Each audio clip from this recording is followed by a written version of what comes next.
cada 4 polvos que comemos en Galicia, tan só un é galego. O resto ven de Marrocos ou de Francia principalmente. No que levamos dano, subastáronse aquí en Galicia menos de 250.000 kilos, cando hai 2 anos, en 2023, foran neste mesmo período 500.000, medio millón de kilos. É a terceira peor campaña das últimas 10, despois da de 2021 e da de 2018. E a canto se paga? Pois ben, en Lonxa, os mariñeiros pagaselles entre 9,30 € e 9,50 €, 9,50 € o kilo, sen taxas nen impostos, pero non é unha suba suficiente. Esta temporada ingresarán 5 millóns menos que o ano pasado, 11,5 fronte a 16,5 millóns. E cal é a previsión de futuro a curto prazo? Pois a veda de entre 6 e 9 semanas segue a ser unha medida de xestión imprescindible,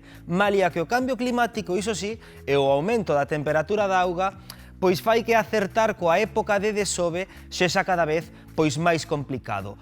Atísbase algo de esperanza. Hai parte positiva. Por qué? Pois porque aseguran que se ve bastante cría, aínda que sexa de distinto tamaño, algo de cría sí que se está a ver. E recordemos, os polvos de menos dun kilo teñen que devolverse ao mar. Imos ao Porto. Diego, hola de novo. Ti hoxe visitaches o de Bueu.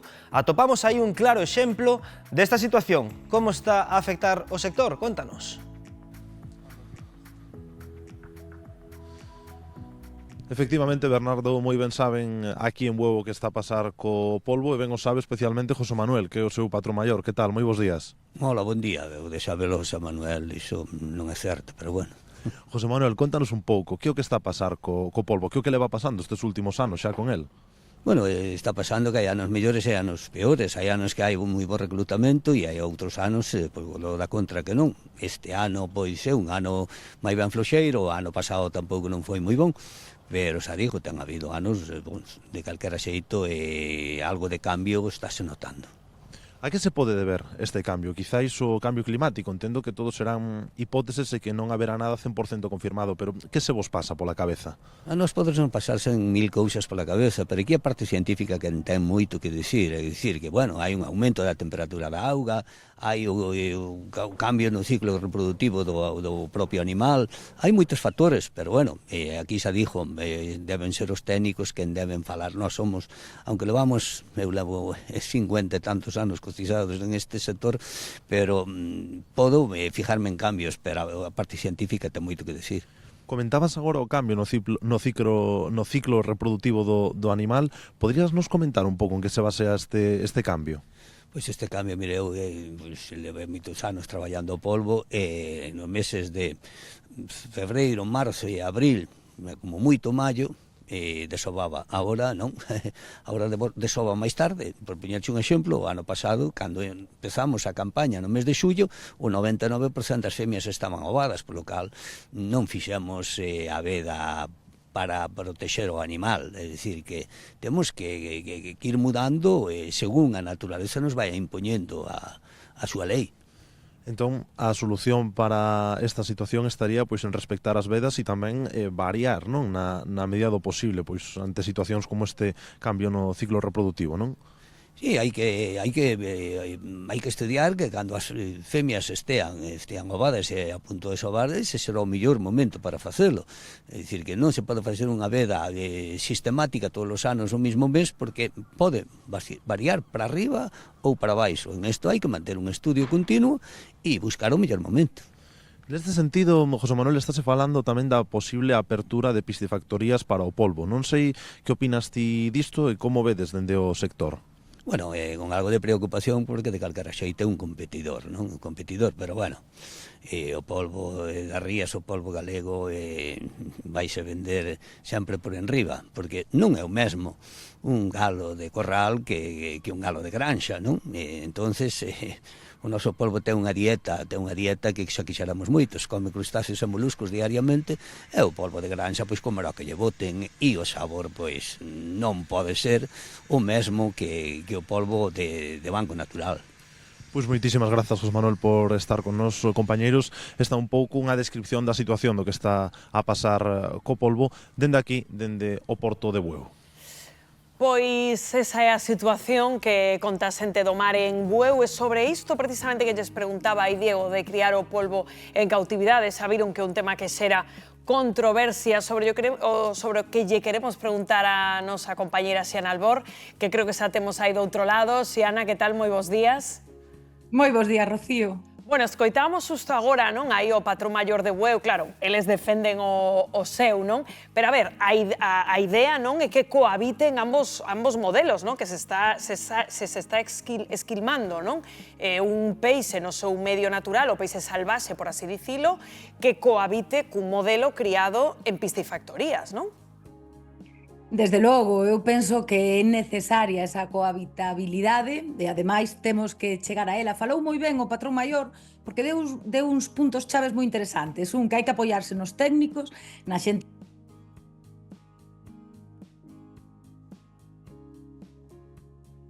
Deixamos de escoitar a Xiana. Bueno, a ver se podemos recuperar aí o son con Xiana Albor. A que lle queríamos preguntar, claro, por este asunto que dicía hoxe era controversia, a ver, a xente do mar, pois é obvio, les defenden o seu, non? Pero claro, por que, digamos, o polvo é un animal que xera tantísima empatía, non? Entre moitos sectores que non se atopa, pois o que sei, co rodaballo, ca troita, que tamén se cría en cautividade, non? Chama atención. Chama atención, si, parece que é un produto moi noso e que como o tema de que se cultive en piscifactorías é algo tan novedoso, pois bueno, hai certa resistencia, non? Pero o certo é que, claro, o consumo de polvo non soamente na nosa comunidade, senón a nivel mundial é tan grande que os mares son incapaces de igualalo. Eu buscaba a estatística, cada ano consúmense no mundo 350.000 toneladas de polvo. De que estamos a falar? Nun contexto que non é unha mala racha, como ben dicía o patrón de Bueu, senón que é un novo escenario no que cada vez, bueno, pois parece que hai menos exemplares. Efectivamente, o polvo galego non vai a ter nunca un rival á súa altura, pero sí que hai un comercio, sí que hai unha demanda a que hai que respostar. Entón, se o podemos facer dun xeito equilibrado, pois por que non? Sí, unha demanda ademais global, porque parece que agora mesmo nin sequera do que vende Senegal ou do que vende Marrocos chega para cubrir a demanda que existe agora mesmo en Realmente, Francia. ahora toda esa demanda está suplindo con pulpo foráneo, con pulpo de Marrocos, non? Eu creo que moito millor que haxa aquí polvo en cautividade, que ao final podamos criálo aquí, porque ao final tamén estamos falando de que son cartos que se xenera aquí, postos de traballo que se xeneran aquí, e ao final vaite a saber tamén como ven ese pulpo ou ese polvo da lá de Marrocos, non? Creo que temos xa de novo comunicación con Xiana, a ver se escoitamos agora. Xiana, hola de novo. Hola, agora que tal? Ahora perfectamente. A ver se non se perde a comunicación. Que retomando, Xiana, co que estamos falando aquí, que eu plantexaba na mesa, non? Que curioso que co tema do polvo hai como unha corrente de opinión bastante importante, non? Que está como en contra de que se críen piscifactorías e, digamos, como unha empatía con este peixe que non atopamos con outros animais. Por que crees que pasa? É certo, temos esa sensibilidade especial, seguramente veña dunha parte cultural e social, pero tamén que realmente os polvos son fascinantes, é un dos invertebrados mellor desenvolvidos que temos no planeta. De feito, houve durante un montón de tempo unha teoría que dicía que o polvo viña do espacio exterior. Había certos, incluso científicos, que a apoiaban. É fascinante. Ademais, ten unha... Non ven, por certo, non ven do espacio exterior, non extraterrestre. Ten esa capacidade increíble de camuflaxe, de aprendizaxe. É un mergullo e atopar un polvo debaixo da auga é unha cousa realmente, notas ese outro mundo que temos neste planeta noso azul, pero eu penso que hai que chegar a ese entendemento, porque esa cría en cautividade tamén nos pode axudar a entender mellor o polvo en estado salvaxe e a protexelo mellor. Sabedes que levamos décadas tentando entender como é o ciclo de vida do polvo, que é algo moi complexo, e grazas a moitos dos investigadores en Galicia o coñecemos un pouco mellor, desde Ángel Guerra ata Ángel González no Instituto de Investigacións Mariñas do CSIC. Entón, se eles nos din que os polvos van estar ben en cautividade, temos que aceptar a súa palabra, porque son persoas que aman os cefalópodos en xeral e o polvo por riba de todo. Non van querer que esa cría en cautividade, esa acuicultura, sexa maligna, digamos, para a sensibilidade dos polvos. Así que esa sostibilidade dos polvos tamén en cautividade eu penso que se pode chegar a ela, sempre respetando a pesca, por suposto. Claro, que cohabiten, como ti ben dis, e logo, claro, o feito de que se xa, como describes, non, un animal tan extraordinario, pois quizáis explique, non, esa fascinación que provoca. Estiveron moitos anos, non, tratando de ver como se podía criar o polvo en cautividade. Finalmente se conseguiu facelo, pero non foi doado este camiño, verdad, Xiana? Desde logo que non, Rocío, e é algo que sorprende moitísimo. Pensa que o polvo, común, o Octopus vulgaris, é o único cefalópodo que habita nas zonas costeiras, cuxas larviñas marchan para dentro do mar. Pequeniñas así, fanse bentónicas e marchan metros, kilómetros e kilómetros mar adentro. Eso ningún cefalópodo costeiro ten ese xeito de vida. E claro, durante moitos anos non se entendía, a onde ían esas paralarvas, esas larvas, e dous, que comían e como sobrevivían.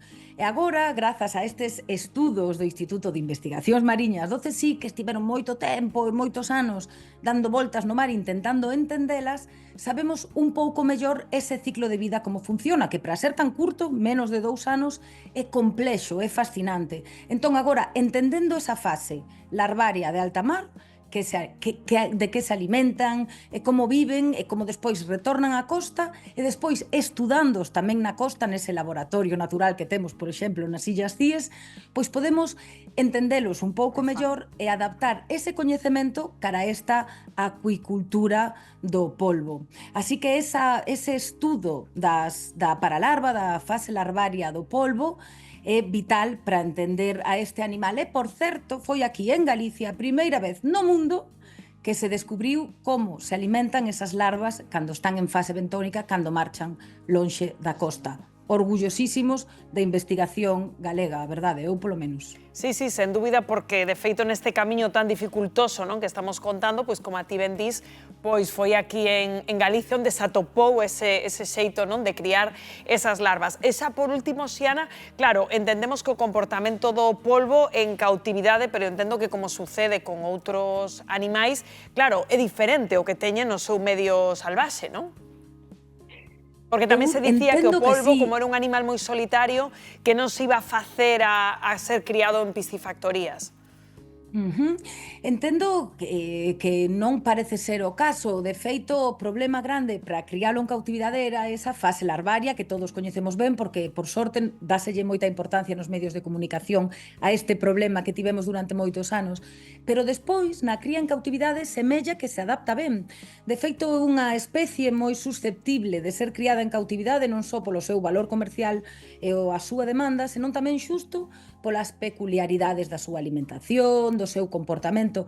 Así que non semella ser ese un problema, pero de novo témonos que fiar na xente que o coñece ben, na xente que coñece ben este animal, para que nos diga as densidades adecuadas para telo, a alimentación, e entendendo que o polvo en estado salvaxe é vital para as nosas redes tróficas, non só porque do que se alimenta el, que se sitúa aí, fai ese equilibrio nas redes tróficas, senón tamén porque é alimento de moitas outras especies, desde golfiños ata cachalotes. Así que é vital manter esas poboacións salvaxes de polvo en bo estado, ao mesmo tempo que tentamos entender como crialo con moita sensibilidade e moito respeto. Así que eu penso que podemos chegar a ese equilibrio, o precisamos de feito. Absolutamente. Pois, Xiana, un biquiño moi grande, vémonos esta semana aquí no Termómetro. Ata logo. Pois imprescindible que convivan ambos modelos, unha solución para a xente do mar, para que sigan pescando ese polvo e tamén aí nas piscifactorías, pois para cubrir esa demanda crecente. Martes de Entroido, estamos vivindo intensamente aquí no Termómetro, imos a situar